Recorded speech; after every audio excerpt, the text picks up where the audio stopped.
Indian civil service is a dream for many youngsters in the country, and particularly the Indian administrative service is the one which most people aspire for. But many people who just want to be an IAS doesn't know about the job requirements and the working conditions and things. So we like to have a chat with Sasikanth Senthil, who had been working in the government of India as IAS for the past 10 years, and he recently resigned.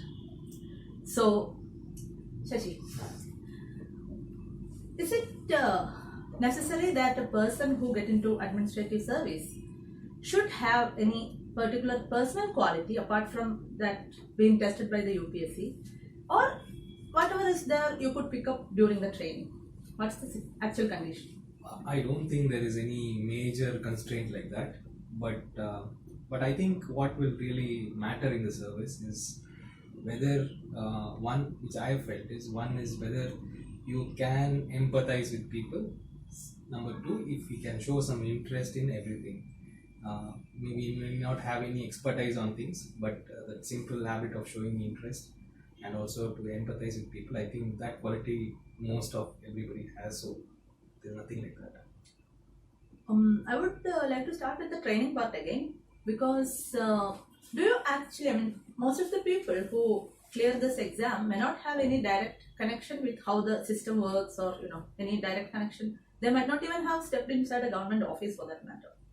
So is it, the present training system, is it good enough for people to get used to get used to the system works, or do you think any changes are needed? I think the way the training has influenced, in my opinion, is majorly from the settings that it provides rather than the classroom, what we learn in the classroom. Most of the things which are taught are already there in the books for people to read. But what matters is the interaction with others. What matters is the settings that is provided, the Bharat Darshan, the Trek, and things like that, where you sort of self-discover yourself and also learn a lot from your colleagues. So in that way, I think whatever is right now going on is fine. There might be a little bit things that we might get introduced to sort of the digital domain and things like that. Apart from that, I think it's absolutely fine. How important is your district training? Like the first, you will be assigned to a district, and you will be learning the actual things from the job itself. So how important it is for the rest of your career? I think it's very, very important, absolutely important, because the direction that a person takes starts from the district, and that is a time where you are exposed to the grassroots also. As you grow up in service, you lose sort of connect. People don't talk to you that easily, but as a probationer, you get to interact with everybody and move along in all the grassroots areas. So I think in that way, every probationer should be utilizing this opportunity. And I think it's absolutely essential for in many ways. I think the real training starts in the district. And to have a proper mentor is also equally important, I would say. So once this training period is over and you get your first posting in a district, as a subdivision officer or something, what are things you do actually? Yeah, I think the first major assignment anyway we are exposed a little bit with independent charges. That way we get to understand the sense of operating independently, the language, the culture, and things like that. But when you start as a subdivisional magistrate, the first things that you do is to sort of you understand the terrain, you understand the law and order situations, especially revenue management, which is very important, and a huge amount of interaction happens with the client, especially the rural farmers and stuff like that. So I would say even as a subdivisional magistrate, there's a lot of learning. I would not differentiate from learning. A lot of learning happens there. Decision making is a major area that we put our hands, try it out.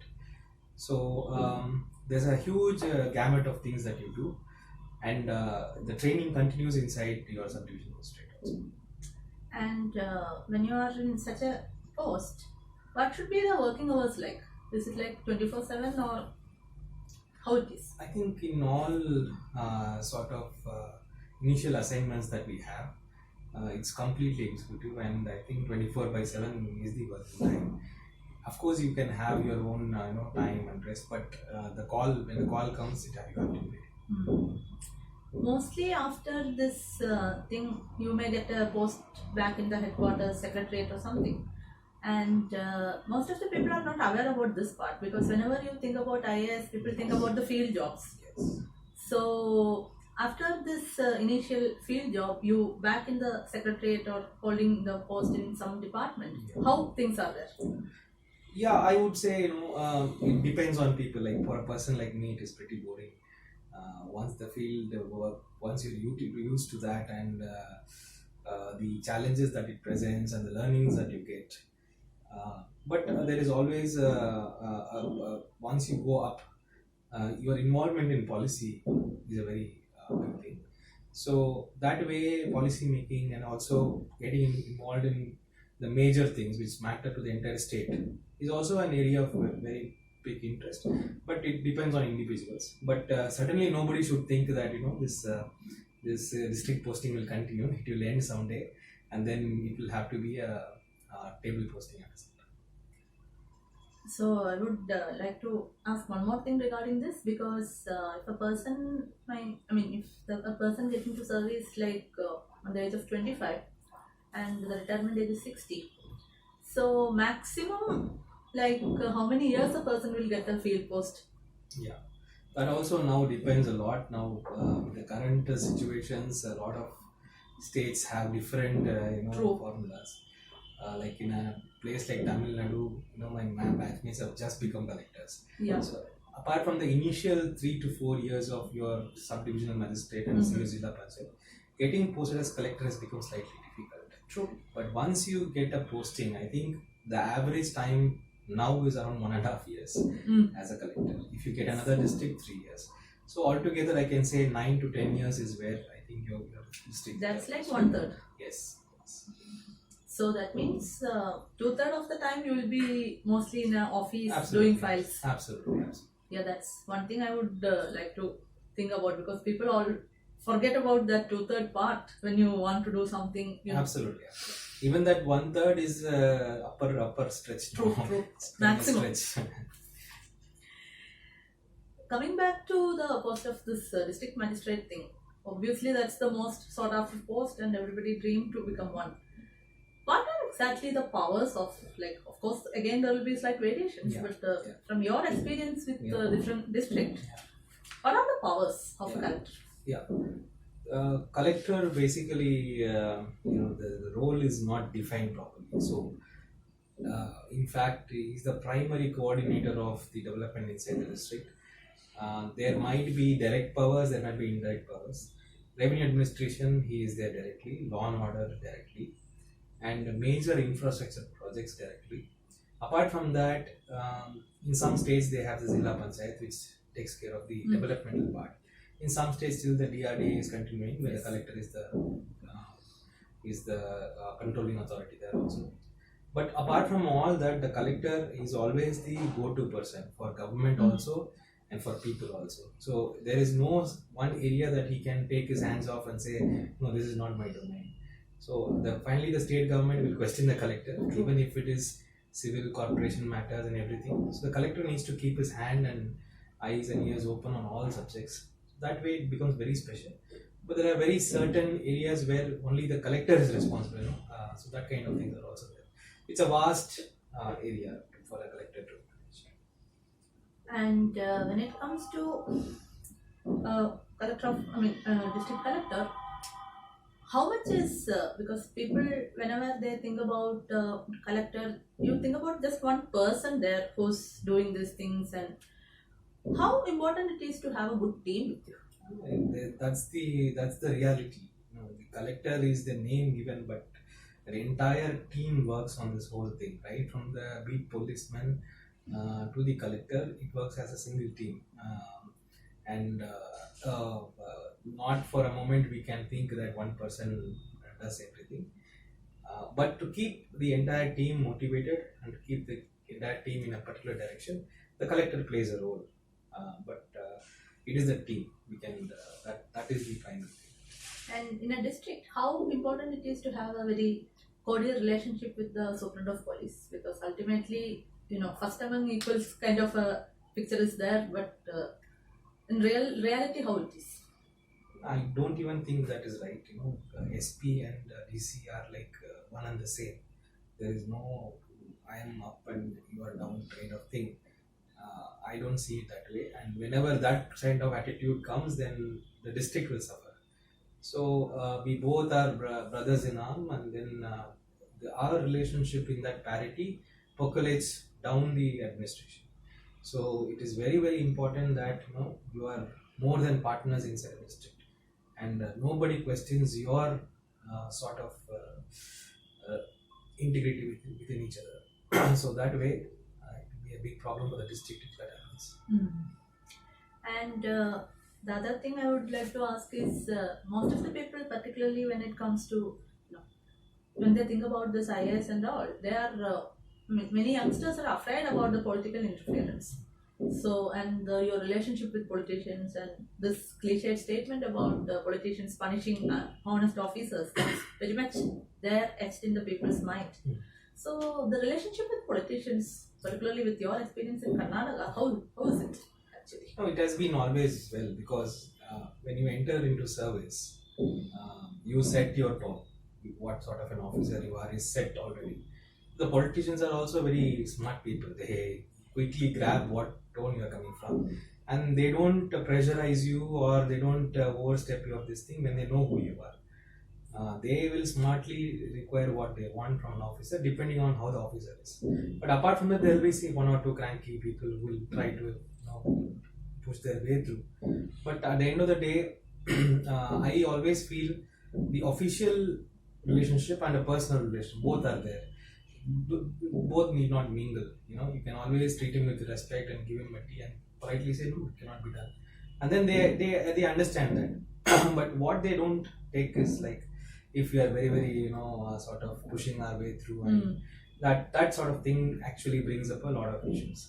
So apart from that, I think being the position in which you are, I don't think anybody can sort of push you to do something, and you should not be in any pressure. Second thing, I would also say that we work as a service. We don't work as an individual. Today, Sasikanth is transferred out, another person comes and fills the space. So as a service, our thing continues. So nobody can push the service out of this duty. So if somebody is getting transferred out, I think it's nothing. It's a part of the job, and that's how systems run. And the next colleague has to come and take a role. That is all.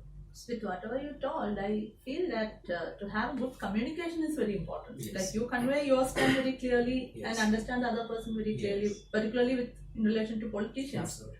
I think that's very important. Upfront, you put up who you are very openly, blatantly, transparently. Then things will not go wrong. When we interact with many of my batchmates and other people, some of them seems to be, very much, disappointed, or we see all kind of people. And there are people who are very content and other kind of things. And as a person in the bureaucracy, you will be putting up a lot of projects and reports and things, and government may take it and may not take it, depends. So in this kind of a job, to have, is it good that a person is a bit detached, or is it important that you should emotionally involve in the kind of projects? Which will be a good thing to do? I think that involvement is very important. You cannot be detached as a collector. And the district collector's office, I feel generally is, has a history and has more power than what you can imagine. I generally have an approach inside my district, not even talk to the state government. There are many things I can do inside the district. Yes. There are so many people, around 20 lakh people with me inside the district. So there are a lot of things that we can manage, new initiatives, new things can be managed inside the district. And state government will help or not help, that's a different matter altogether. So that way I think one should never feel detached from something that doesn't go well. And At the same time, attachment doesn't mean that you cannot let it go. True. As a service, you have to continue and you have to move forward and believe in your next colleague who comes in. But involvement is very important. Now, like you are out of the service and 10 years you've been part of the government and you are able to do a lot of things, and now you move forward to much more grassroots level things. So, again, it's you felt like it's time to move on, or what you need to do has been done. Yeah. So, what motivated this decision? There are two things. One is that I have always been trying to be in the people's domain. That is my area of interest. And as a district collector, I was able to do it very well. And I cherished a lot of learnings from it. I would want to continue this learning and work in that space. I slightly felt if I go further up, I'm going to just go into some policy domain and work with that.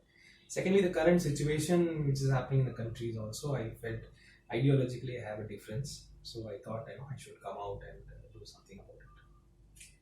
Just one more question, like a person who really want to see changes happening, for such a person, getting into bureaucracy or getting into a social activism, which could be, I mean, if somebody is just out of college, which will you suggest? I would certainly leave it to the person, but I would ask them to understand what bureaucracy is all about. Mm-hmm. Not have any wrong impressions. A lot of people, True. Even my own colleagues, when they're coming to the first year, they feel completely let down. Yes. By the situation, by the facilities we get and things like that. It's not as rosy and things, but it's certainly one of the great feeling that you have. Particularly when you compare with the IT sector or Yes. private sector. Because the social comparison keeps happening. But there are a lot of advantages also, but you have to find out whether you are the person who likes that. You might be able to meet 100 people a day.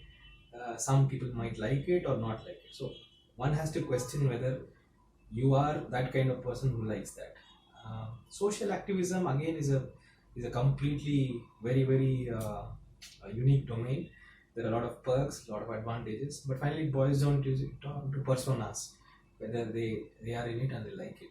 So I would rather request all youngsters to do a self-discovery about themselves and also about the areas that they want to go inside, and then take a decision. So that's all about the role of collector and generally about the civil service, and thank you for watching. Thank you.